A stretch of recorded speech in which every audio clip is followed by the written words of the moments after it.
हाय everyone, hello alkenes, hello arenes पढ़ रहे थे हम लोग। और इस यूनिट के दो चैप्टर्स हेलो अल्केन्स और हेलो एरीन्स हमने समाप्त किया है। इसी यूनिट में जो है कुछ टॉपिक्स और हैं, जिसमें से पॉली हैलोजन कंपाउंड्स, मतलब ऐसे कंपाउंड जिसमें एक से ज़्यादा हैलोजन एटम प्रेजेंट हो, और ऐसे कंपाउंड्स में मोस्ट कॉमन जो हम लोग को काफ़ी डिटेल करना है वह है ट्राइहेलोमीथेन।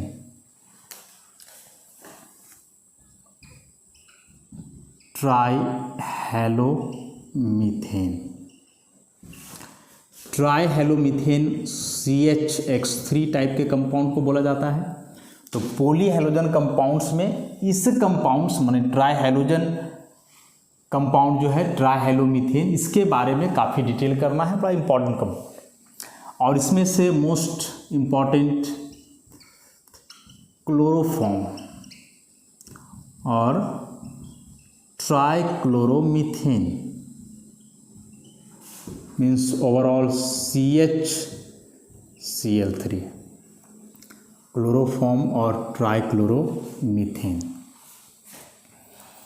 ट्राइक्लोरोमीथेन तो इसका IUPAC नाम, क्लोरोफॉर्म नाम क्यों है? तो क्लोरो मतलब क्लोरीन है, और फॉर्म इसलिए क्योंकि जब इस कंपाउंड का हाइड्रोलाइसिस किया जाता है ना, तो बनता है फॉर्मिक एसिड। तो हाइड्रोलाइसिस से फॉर्मिक एसिड बनता है, तो ये फॉर्मिक एसिड का फॉर्म क्लोरीन था, इसलिए मिलकर के क्लोरोफॉर्म। और जो नाम क्लोरोफॉर्म है दिया गया ड्यूमाच के द्वारा, उन्होंने ही इसका नाम क्लोरोफॉर्म बोला।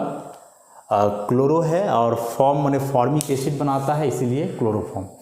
अब CH3 को क्लोरोफॉर्म बोला गया, तो इसी के जैसा CH Br3 को ब्रोमोफॉर्म, CHI3 को आइडोफॉर्म, तो मेन क्लोरोफॉर्म। और इसी के जैसे है, इसलिए सिमिलर प्रॉपर्टीज है, इसलिए उनका नाम भी मिलता जुलता ब्रोमोफॉर्म और आइडोफॉर्म।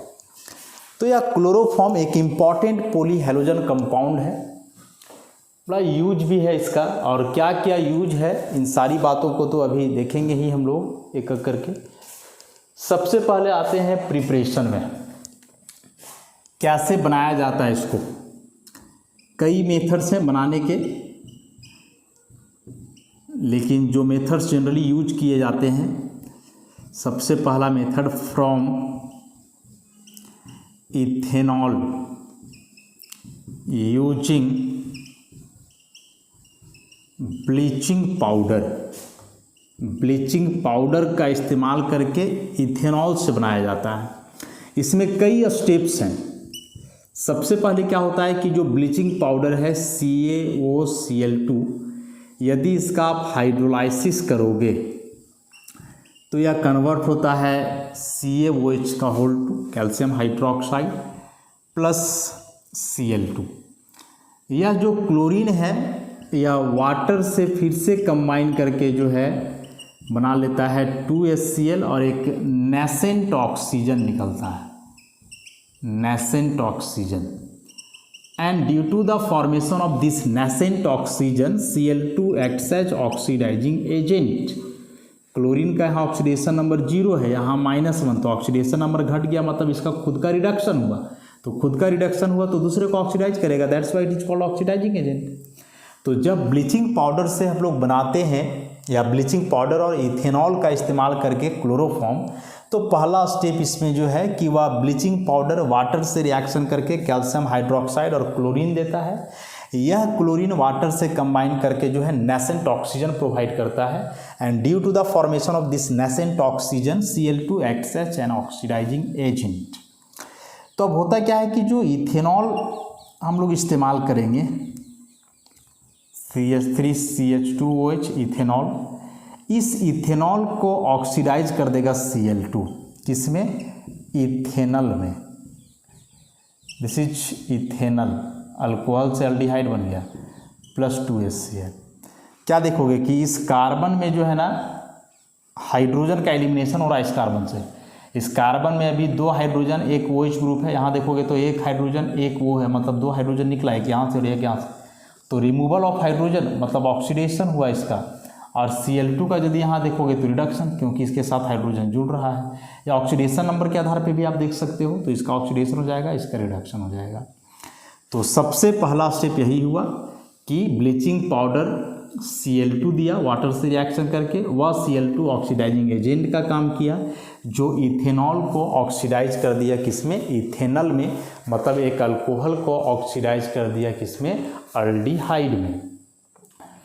अब यही क्लोरीन जो फर्स्ट स्टेप में बना है, यह क्लोरीन फिर से जो है रिएक्शन में पार्टिसिपेट करेगा, बट इस बार ऑक्सीडाइजिंग एजेंट के रूप में नहीं, इस बार क्लोरीनेटिंग एजेंट के रूप में किया। जो इथेनॉल बना है CH3COH या क्लोरीन के साथ कंबाइन करता है, और इस बार क्लोरीन क्लोरीनेटिंग एजेंट का काम करता है, मतलब यहाँ इस बार क्लोरीनेशन होने वाला है। और इसका तीनों हाइड्रोजन, जो अल्फा कार्बन में 3 हाइड्रोजन है, यह तीनों हाइड्रोजन रिप्लेस कर जाएगा क्लोरीन के द्वारा।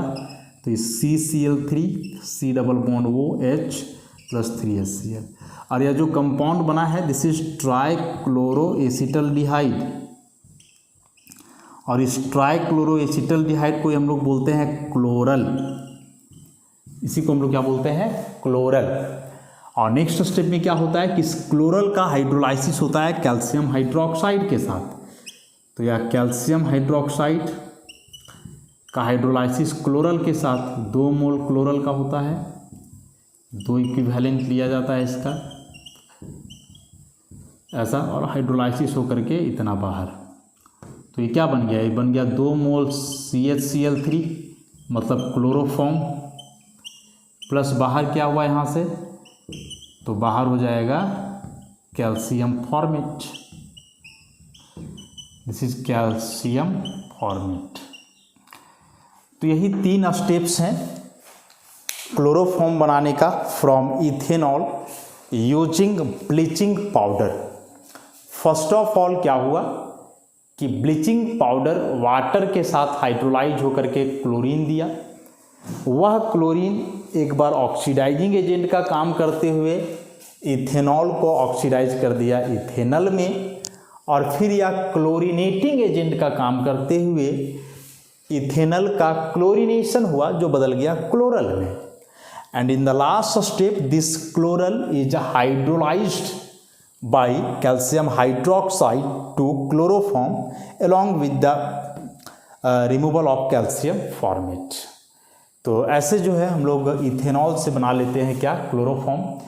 डायरेक्ट कन्वर्सन भी जो है आ सकता है इथेनॉल से क्लोरोफॉर्म। तो इतना बड़ा आप स्टेप्स वाइज तो नहीं लिखोगे, लेकिन हाँ रिएजेंट्स तो सारे लिखने होंगे, तो उसको ध्यान रखोगे। Next from acetone using bleaching powder. Acetone से बनाएंगे, ब्लीचिंग पाउडर फिर से इस्तेमाल करना है, तो सेम होते जाएगा। इधर से ब्लीचिंग पाउडर रिएक्ट करेगा वाटर से तो क्लोरीन देगा, और इस बार क्लोरीन यहाँ ऑक्सीडाइजिंग एजेंट का काम ना करते हुए डायरेक्ट क्लोरीनेटिंग एजेंट का काम करेगा। मतलब जो एसीटोन है CH3COCH3 दोनों तरफ CH3, तो जब इसका क्लोरीनेशन करवाओगे तो कोई एक अल्फा कार्बन का तीनों हाइड्रोजन हटेगा और ये ट्राइक्लोरोएसीटोन बनेगा, ट्राइक्लोरोएसीटोन। और फिर इस ट्राइक्लोरोएसीटोन का हाइड्रोलाइसिस करेंगे सिमिलर, तो यहाँ साइड प्रोडक्ट जो है कैल्शियम फॉर्मेट की जगह कैल्शियम एसीटेट, और बाकी इधर ही क्लोरोफॉर्म सेम रहेगा। तो आप प्रोपेनॉन से बनाओ, मतलब एसीटोन से या इथेनॉल से ब्लीचिंग पाउडर इस्तेमाल करके, तो रिएक्शन सिमिलर होते हैं कि ब्लीचिंग पाउडर जो क्लोरीन लिबरेट करता है वह क्लोरीन ऑक्सीडाइजिंग एजेंट के साथ ही साथ काम करता है किसका, क्लोरीनेटिंग एजेंट का भी। और भी कई तरीके हैं क्लोरोफॉर्म बनाने का, लेकिन मोस्ट कॉमन जो लेबोरेटरी मेथड है वह इथेनॉल और ब्लीचिंग पाउडर का इस्तेमाल करके। आप CCl4 का रिडक्शन से भी बना सकते हो। यदि आप CCl4 का रिडक्शन करते हो फिर भी क्लोरोफॉर्म बनेगा, CHCl3 प्लस HCl। रिडक्शन से क्लोरीन हटेगा, हाइड्रोजन जा कर के जुड़ेगा, और कैटलिस्ट यहाँ आयरन वाटर वेपर के साथ, तो आयरन वाटर वेपर से ट्रीट करके जो है हाइड्रोजन देता है, यही हाइड्रोजन जो है रिड्यूस करेगा इसको। आयरन नॉर्मल वाटर से रिएक्शन नहीं करता है, लेकिन वाटर वेपर हो तो वाटर वेपर के साथ या कंबाइन करके हाइड्रोजन लिबरेट करता है, जिसको आप इलेक्ट्रोकेमिस्ट्री में पढ़े होंगे। तो आयरन वाटर वेपर से कंबाइन किया और हाइड्रोजन दिया, और वह हाइड्रोजन जो है रिड्यूस किया CCl4 को CHCl3 मतलब क्लोरोफॉर्म में। और जो प्योर क्लोरोफॉर्म है वह बनाया जाता है क्लोरल हाइड्रेट से।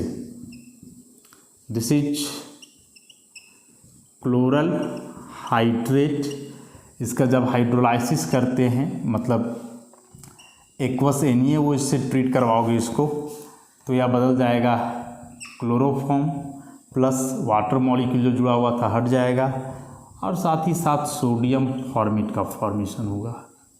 तो pure chloroform is prepared by heating chloral hydrate with alkali means aqueous NaOH और एक्वस KOH। तो ये कुछ कॉमन मेथड्स थे क्लोरोफॉर्म बनाने के।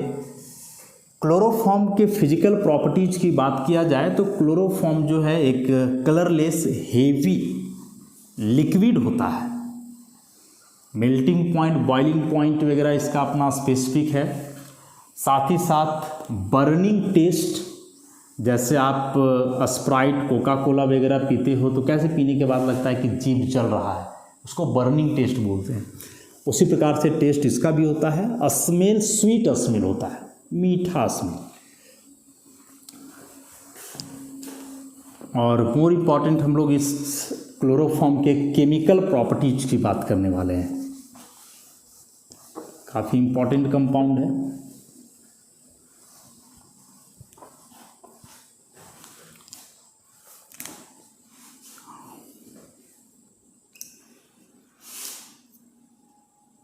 केमिकल प्रॉपर्टीज, और केमिकल प्रॉपर्टीज में सबसे पहला क्लोरोफॉर्म का एसिडिक नेचर।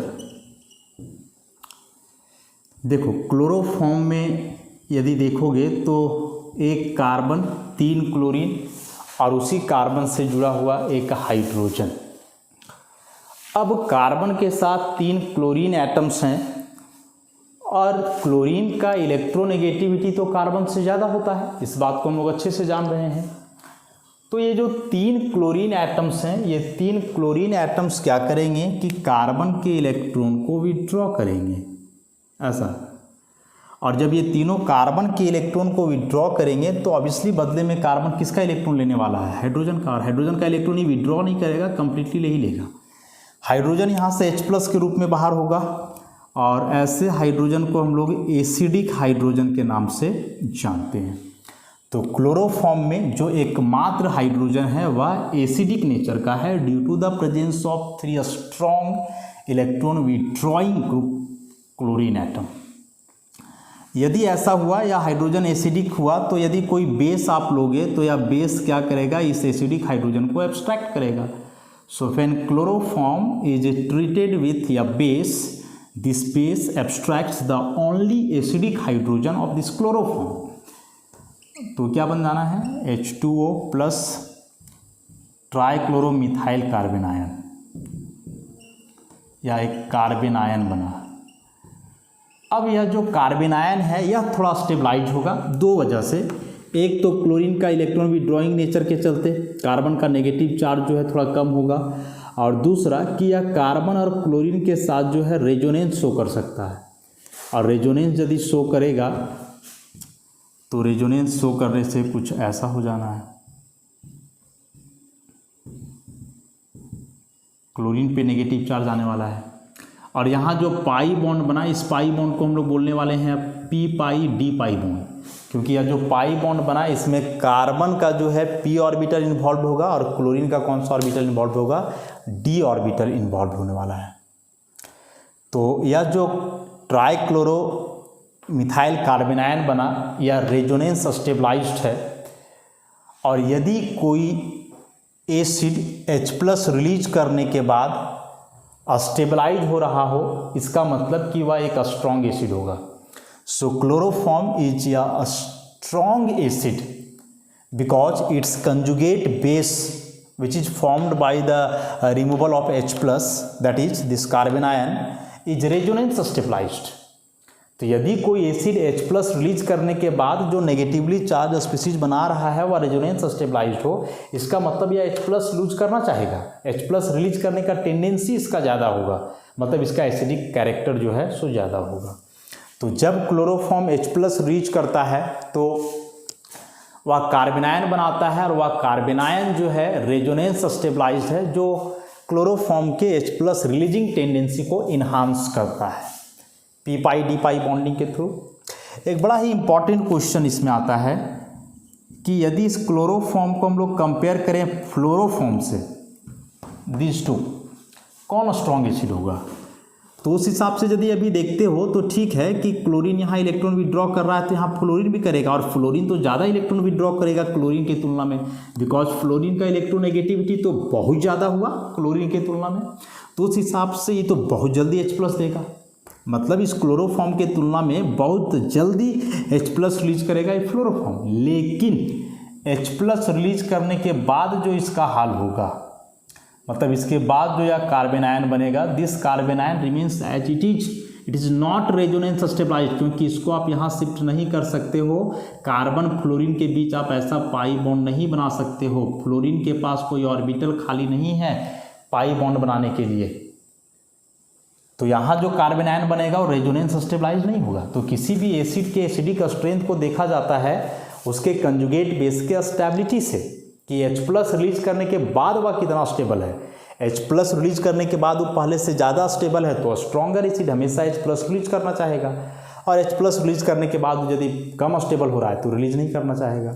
तो क्लोरोफॉर्म H+ रिलीज करने के बाद रेजोनेंस स्टेबलाइज हो रहा है, जबकि फ्लोरोफॉर्म में ऐसा कोई बात ही नहीं है। तो इलेक्ट्रोनेगेटिविटी डिफरेंस के आधार पे this should be the stronger acid than this, but in actual practice this chloroform is a stronger acid than fluoroform. याद रखोगे, बेहद इंपॉर्टेंट चीज़ है। तो यह एसिडिक नेचर की बात हुई। अब हम लोग बात करें इस क्लोरोफॉर्म के रिडक्शन की।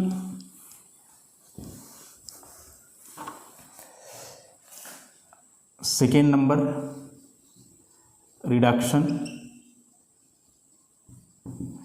तो यह जो क्लोरोफॉर्म है CH3Cl3, इसका रिडक्शन दो केस में होता है। क्लोरोफॉर्म का रिडक्शन जो है दो अलग अलग केस में हम लोग करते हैं। एक बार जिंक लिया जाता है हाइड्रोक्लोरिक एसिड के साथ, तो जिंक हाइड्रोक्लोरिक एसिड के साथ रिएक्शन करके हाइड्रोजन देगा, और वही हाइड्रोजन इसको रिड्यूस करेगा डाइक्लोरोमीथेन में।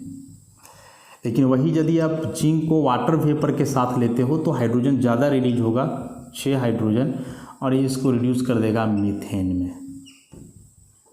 तो इसको भी याद रखोगे कि जिंक यदि हाइड्रोक्लोरिक एसिड के साथ है तो यह एक वीकर रिड्यूसिंग एजेंट है, या क्लोरोफॉर्म को डाइक्लोरोमीथेन में रिड्यूस करता है।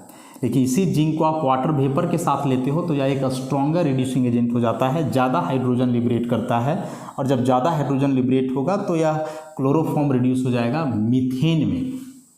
जरूर याद रखोगे इसको।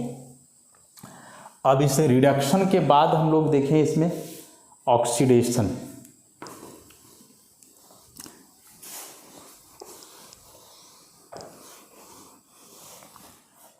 ऑक्सीडेशन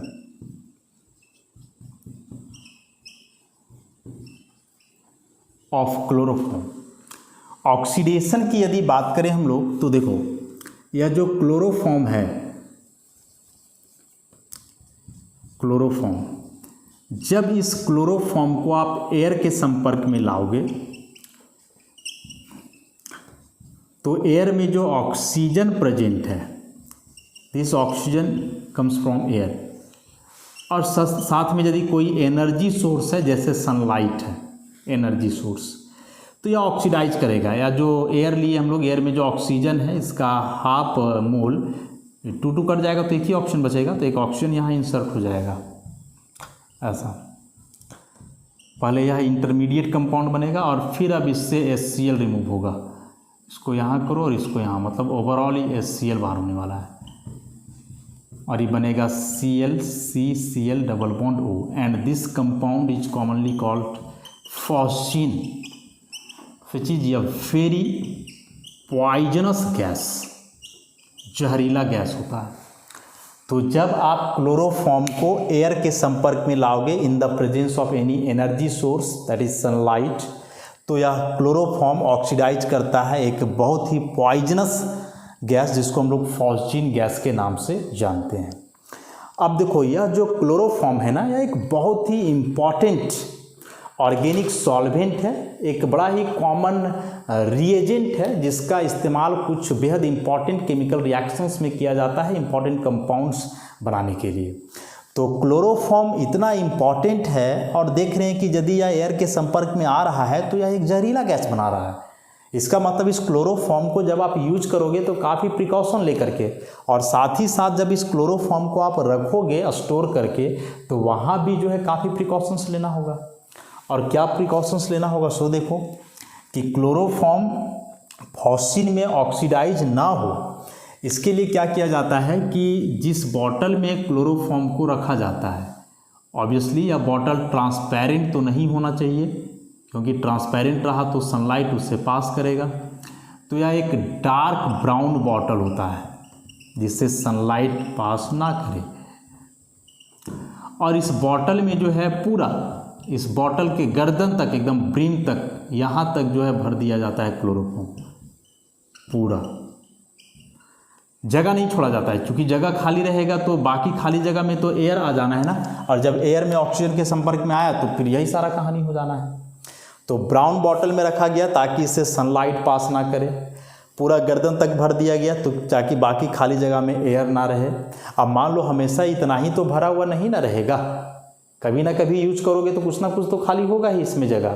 तो जगह खाली हुआ कि वहाँ एयर आया, और एयर आया तो यह घटना घट सकती है। तो इसके लिए क्या किया जाता है कि इस बॉटल में जो है ऊपर से मिला दिया जाता है इथेनॉल। और इथेनॉल क्यों मिलाया जाता है कि बाय द वे, यदि यह फॉस्जीन गैस बने इस रिएक्शन के थ्रू, तो इस फॉस्जीन के साथ यह इथेनॉल कंबाइन कर जाता है और इसको डिस्ट्रॉय कर देता है। फॉस्जीन के साथ जो यह इथेनॉल है वह कंबाइन कर जाता है, इसको डिस्ट्रॉय कर देता है, 2 HCl बाहर और बन जाएगा डाईइथाइल कार्बोनेट। ऐसा, this is diethyl carbonate, and diethyl carbonate is not any harmful compound, इससे कोई खतरा हम लोग को नहीं है। ऐसा, तो क्लोरोफॉर्म को जिस बॉटल में रखा जाता है वह एक डार्क ब्राउन बॉटल होता है जो सनलाइट के संपर्क को कट ऑफ करता है, गर्दन तक भरा जाता है इसको ब्रीम तक, ताकि कोई एयर ना रहे। बाय द वे, यदि किसी कारणवश फॉस्जीन बन भी गया तो इस फॉस्जीन को डिस्ट्रॉय करने के लिए उसमें ऊपर से क्या मिला दिया जाता है, इथेनॉल, ताकि वह इथेनॉल क्या करे, फॉस्जीन के साथ कंबाइन करके इसको डिस्ट्रॉय कर दे, ताकि ऐसा कोई साइड रिएक्शन, ऐसे कोई जहरीला कंपाउंड का फॉर्मेशन ना हो। तो मान के चलो आप लैब में प्रैक्टिकल करने गए, क्लोरोफॉर्म तो बड़ा कॉमन है, यूज कहीं ना कहीं आप कर ही लोगे। जैसे ही बॉटल खुले उसमें फॉस्जीन गैस है, तुरंत नाक में गया, इनहेल किए, जहरीला गैस है ना, सबसे पहले क्या करता है, बेहोश करने का काम करता है, एनेस्थेटिक का काम करता है क्लोरोफॉर्म, एनेस्थेसिया। आप मूवी वगैरह में देखते होंगे कि क्रिमिनल लोग गए, रुमाल में कुछ लिक्विड जैसा गिराते हैं, रुमाल को नाक में सटाए, वो आदमी बेहोश।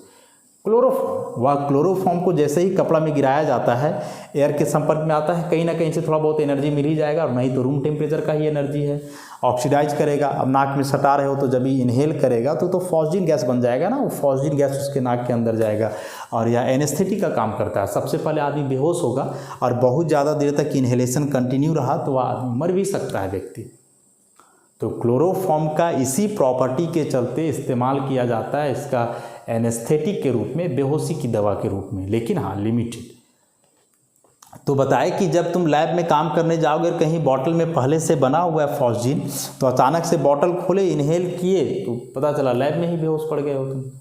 तो ये सब ना हो, इसलिए इसमें ऊपर से मिलाया जाता है ना इथेनॉल, ताकि फॉस्जीन थोड़ा बहुत बने भी तो या फॉस्जीन के साथ इथेनॉल कंबाइन करके इसको ख़त्म कर दे, डाईइथाइल कार्बोनेट बने, और इससे कोई खतरा हम लोग को नहीं है। तो इथेनॉल का यह प्रॉपर्टी जो है, इथेनॉल नहीं, क्लोरोफॉर्म का जो है यह प्रॉपर्टी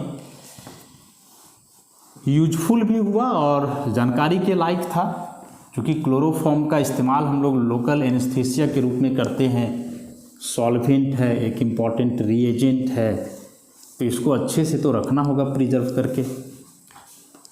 बड़ा इंपॉर्टेंट रिएक्शन है, एग्जामिनेशन में क्वेश्चन आता है हमेशा, क्लोरोफॉर्म का ऑक्सीडेशन। तो रिडक्शन हुआ, ऑक्सीडेशन भी हुआ। अब हम लोग हाइड्रोलाइसिस की बात करें 4th नंबर में, हाइड्रोलाइसिस ऑफ क्लोरोफॉर्म। तो क्लोरोफॉर्म का डायरेक्ट हाइड्रोलाइसिस वाटर से नहीं होता है, लेकिन जब कोई अल्कली से करवाओगे, जैसे पोटासियम हाइड्रोक्साइड का एक्वस सॉल्यूशन लेकर के, तो हाइड्रोलाइज होगा, और हाइड्रोलाइज होकर के यह एक स्ट्रॉन्ग ऑर्गेनिक एसिड में बदलता है, जिसको कि हम लोग फॉर्मिक एसिड बोलते हैं। 3KCl बाहर होगा। एक कार्बन पे 3 OH ग्रुप तो पॉसिबल ही नहीं है, काफ़ी अनस्टेबल होते हैं ऐसे कंपाउंड। तो यहाँ से H2O का एलिमिनेशन हो जाएगा और बनने वाला है यहाँ से या एक फॉर्मिक एसिड। और फॉर्मिक एसिड एक स्ट्रॉन्ग ऑर्गेनिक एसिड है, इसलिए यह फॉर्मिक एसिड चूँकि एक स्ट्रॉन्ग एसिड है और इसके साथ आप बेस लेकर के रखे हो, सारा रिएक्शन तो उसी कंटेनर में होना है, तो यह एसिड बेस से रेडियली कंबाइन कर जाएगा और बदल जाएगा सॉल्ट में, पोटासियम फॉर्मेट। तो ये जो लिखे थे कि क्लोरोफॉर्म इसका नाम पड़ा क्योंकि यह हाइड्रोलाइज करके फॉर्मिक एसिड बनाता है ड्यूमाच के अनुसार। यहाँ से हम लोग को क्लियर हो रहा है कि यह क्लोरोफॉर्म था, हाइड्रोलाइसिस किए तो देखो फॉर्मिक एसिड बना। तो क्लोरीन है, हाइड्रोलाइसिस के बाद फॉर्मिक एसिड दे रहा है, that's why it is called chloroform, यानी क्लोरीन वाला कंपाउंड जो फॉर्मिक एसिड बनाता है आफ्टर हाइड्रोलाइसिस। अब हाइड्रोलाइसिस के बाद एक और इम्पॉर्टेंट रिएक्शन है इसमें, सिल्वर पाउडर के साथ। सिल्वर पाउडर के साथ reaction with silver powder,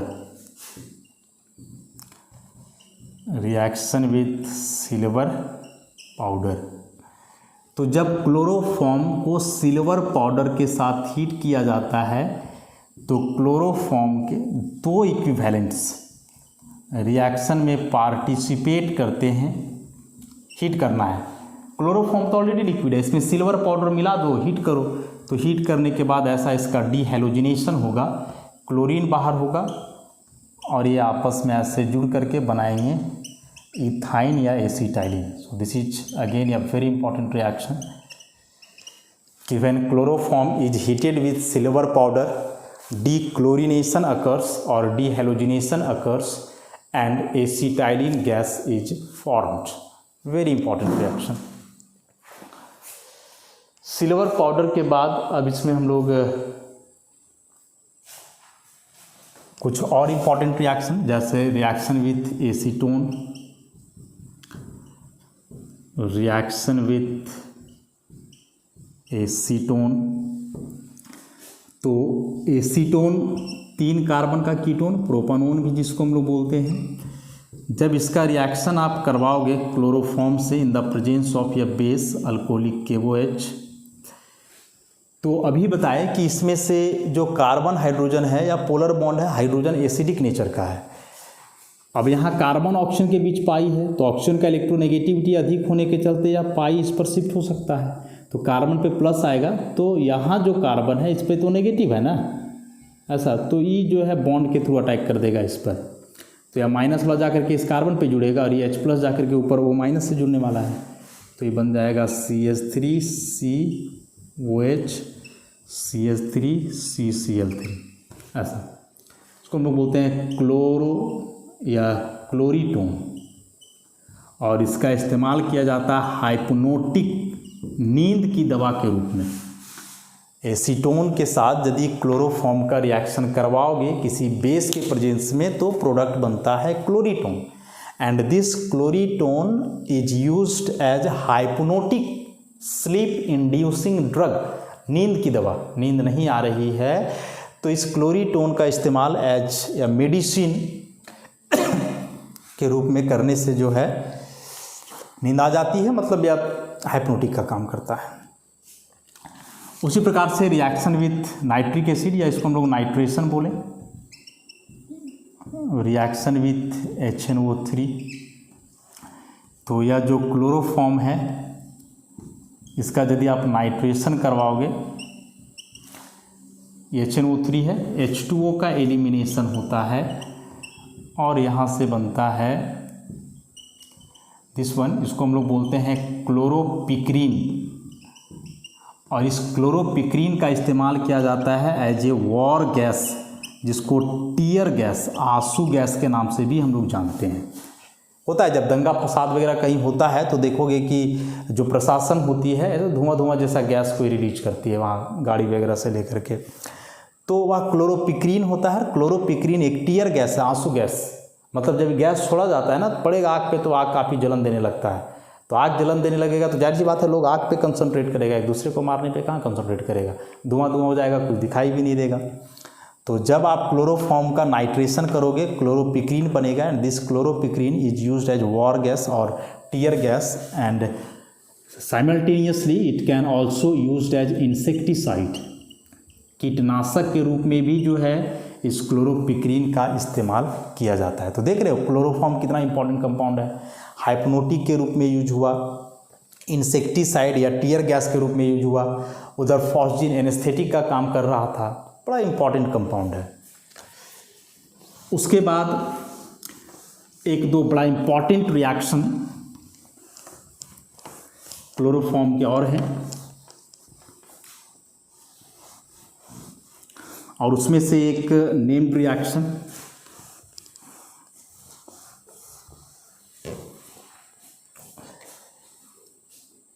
रीमर-टीमैन reaction.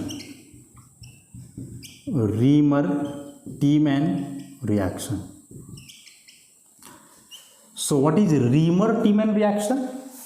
दो अलग अलग नाम है, रीमर-टीमैन। क्लोरोफॉर्म का इस्तेमाल होता है इस रिएक्शन में, and the reaction of phenol with chloroform in the presence of a strong base like alcoholic KOH या aqueous KOH, और ऑब्वियसली हीट वगैरह तो करना पड़ेगा ही। तो जब आप फिनॉल का रिएक्शन करवाओगे क्लोरोफॉर्म से in the presence of a base, तो प्रोडक्ट के रूप में बनता है salicylaldehyde. This is the product, salicylaldehyde. और यह सेलिसाइलल डिहाइड एक इंपॉर्टेंट कंपाउंड है, यूज इसका हम लोग पढ़ेंगे आगे। देखो सेम रिएक्शन जो है हम लोग दो बार और पढ़ने वाले हैं। रीमर-टीमैन रिएक्शन में क्लोरोफॉर्म का इस्तेमाल हो रहा है, फिनॉल का। तो क्लोरोफॉर्म अभी पढ़ रहे तो अभी पढ़े ही, फिनॉल अलग से एक चैप्टर पढ़ना है तो फिनॉल में भी इसको पढ़ेंगे, और फिनॉल में ही इसके मैकेनिज्म को हम लोग डील करेंगे कि कैसे फिनॉल क्लोरोफॉर्म के साथ कंबाइन करके सेलिसाइलल डिहाइड बनाता है। क्योंकि सारे कंटेंट को अभी नहीं लिया जा सकता है, इसलिए इस रिएक्शन को काफ़ी डिटेल में जो है हम लोग देखेंगे फिनॉल चैप्टर में, तो वहाँ के लिए इसको रखेंगे हम लोग अभी रिजर्व करके। So when phenol reacts with chloroform in the presence of a base, salicylaldehyde is formed, and this reaction is known as Reimer Tiemann reaction. इस सेलिसाइलल डिहाइड का क्या यूज है सब आगे हम लोग देखेंगे।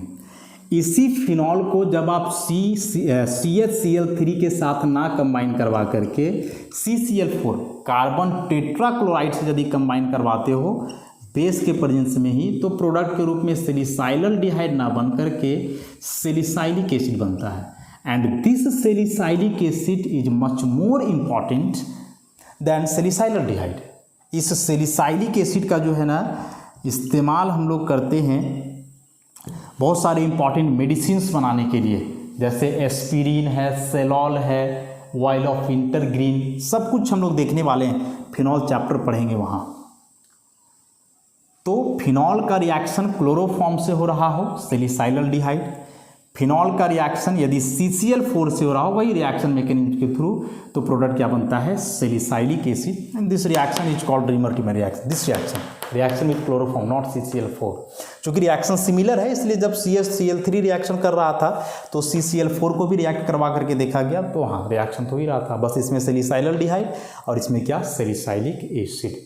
तो याद रखोगे बड़ा इंपॉर्टेंट रिएक्शन है, एग्जाम में डायरेक्ट जो है पूछ देगा कि the reaction of phenol with chloroform in the presence of a base to form salicylaldehyde is known as, चार अलग अलग ऑप्शंस दिए हुए रहेंगे, तो याद रखिएगा this is called Reimer Tiemann reaction. और एक और इम्पॉर्टेंट रिएक्शन है इसमें जिसको हम लोग आइसोसाइनाइड टेस्ट या कार्बाइल एमीन रिएक्शन के नाम से भी जानते हैं। कार्बाइल एमीन रिएक्शन के नाम से भी जानते हैं। और इस कार्बाइल एमीन रिएक्शन या जो आइसोसाइनाइड टेस्ट है, आइसोसाइनाइड टेस्ट लगा हुआ है, मतलब कि एक पर्टिकुलर कंपाउंड या पर्टिकुलर टाइप ऑफ कंपाउंड का आइडेंटिफिकेशन या डिटेक्शन के लिए इस्तेमाल किया जा सकता है इसको। तो इसमें क्या होता है कि कोई प्राइमरी एमीन का रिएक्शन, कोई 1 डिग्री एमीन, प्राइमरी एमीन का रिएक्शन करवाया जाता है क्लोरोफॉर्म से। So this is chloroform CaCl3 और साथ में होता है बेस। तो जब आप 1 डिग्री एमीन को क्लोरोफॉर्म के साथ हीट करोगे बेसिक मीडियम में, तो रिएक्शन होता है और रिएक्शन होकर के बनता क्या है, देखो R N और या C जुड़ जाएगा, NC। यहाँ से बने 3 मोल्स ऑफ HCl जो 3 मोल ऑफ KOH के साथ कंबाइन करके 3 mole of KCl plus 3 moles of H2O बनाएंगे। And this RNC is called alkyl isocyanide. और यह जो आइसोसाइनाइड होता है ना, इसका बड़ा ही खराब स्मेल होता है, अनप्लीजेंट स्मेल। और इस अनप्लीजेंट स्मेल के चलते इस रिएक्शन का यूज किया जाता है आइसोसाइनाइड टेस्ट के रूप में, जो कि 1 डिग्री एमीन को आइडेंटिफाई करता है। एमीन्स 1 डिग्री, 2 डिग्री, 3 डिग्री भी। अब वह 1 डिग्री एमीन है, यह पता करना है, क्या करो, उस 1 डिग्री एमीन में आप क्लोरोफॉर्म मिलाओ, थोड़ा सा बेस मिलाओ और हीट करो, रिएक्शन होगा। देखोगे यदि रिएक्शन हो रहा है, वह 1 डिग्री एमीन है, तो थोड़ा देर के बाद उसे बड़ा ही दुर्गंध जो है सो आने लगेगा, अनप्लीजेंट स्मेल। और वह स्मेल आएगा इस आइसोसाइनाइड का फॉर्मेशन के चलते। और यह रिएक्शन केवल और केवल किसके लिए है, 1 डिग्री एमीन के लिए है। तो the reaction of 1 degree amine with chloroform in the presence of a base to form alkyl isocyanide which has very unpleasant smell, and due to this unpleasant smell the reaction can be used for the test or identification or detection of primary amine। इसको हम लोग carbyl amine reaction के भी नाम से जानते हैं, क्योंकि यह जो प्रोडक्ट बना है आइसोसाइनाइड, इसको कार्बाइल एमीन भी बोला जाता है। तो ये कुछ इंपॉर्टेंट केमिकल रिएक्शंस थे क्लोरोफॉर्म के। बहुत सारे इंपॉर्टेंट रिएक्शंस हुए इसमें, कई रिएक्शंस आगे रिपीट करने वाले हैं। ये दोनों तो बिल्कुल भी रिपीट करेगा आगे। रीमर-टिमेन रिएक्शन हम फिनॉल में पढ़ने वाले हैं। आइसोसाइनाइड टेस्ट को 1 डिग्री एमीन, जब एमीन चैप्टर पढ़ेंगे वहाँ पढ़ने वाले हैं। और बहुत इंपॉर्टेंट है ये, दोनों के दोनों रिएक्शंस एग्जामिनेशन में हमेशा पूछे जाते हैं, जो आगे रिपीट करेंगे तो उस समय हम लोग रिएक्शन का मैकेनिज्म वगैरह भी देखेंगे। अभी बस रिएक्शन क्या है इसको देखें। एंड लास्टली अब हम लोग क्लोरोफॉर्म के यूज पे आए। तो यूज तो हमने काफ़ी देखा इसका भी रिएक्शन के दरमियान ही, एनेस्थेटिक के रूप में। इससे हम लोग क्लोरीटोन बना रहे हैं जो हाइप्नोटिक है। इससे क्लोरोपिक्रीन बना रहे हैं जो कि टीयर गैस या वॉर गैस के रूप में इस्तेमाल हो रहा है। एक इम्पॉर्टेंट सॉल्वेंट है, एक इम्पॉर्टेंट ऑर्गेनिक रिएजेंट है। तो ऐसे काफ़ी यूज हो जाते हैं क्लोरोफॉर्म के। तो इस तरह से पॉलीहेलोजन कंपाउंड में एक कंपाउंड आज हमने देखा। कुछ और ऐसे ही इंपॉर्टेंट कंपाउंड्स हैं जिसको आगे के लेक्चर्स में हम लोग डील करेंगे। धन्यवाद।